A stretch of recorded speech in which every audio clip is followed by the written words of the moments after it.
Top tips for using Sky Glass.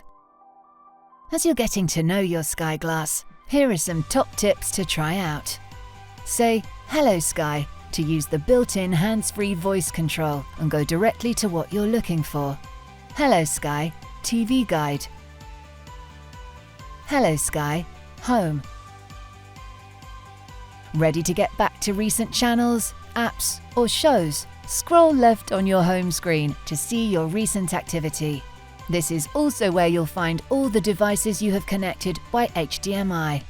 In the TV Guide, press left to view the channels by category. Press and hold right to jump ahead up to 7 days.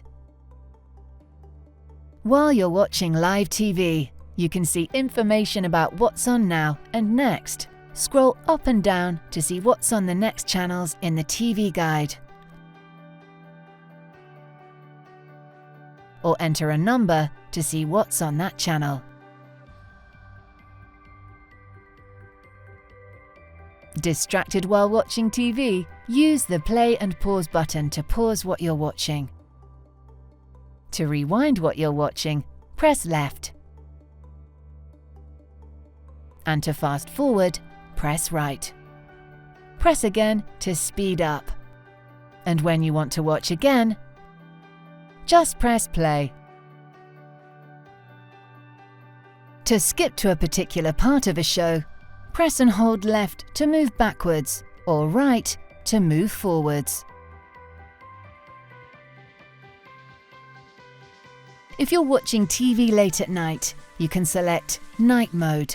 Turning this on will reduce the volume and extreme sounds. Make sure you get the best Sky Glass experience, including the fastest switch-on time, by checking you have Enhanced Experience switched on in Settings. Don't forget, you can view your bill, manage your account, and more in My Sky. Lost your remote? You don't need to search under your sofa cushions. Just say, "Hello Sky, find my remote," and your remote will start to beep. For more information, go to sky.com/help or say "My Sky" to your Sky Glass.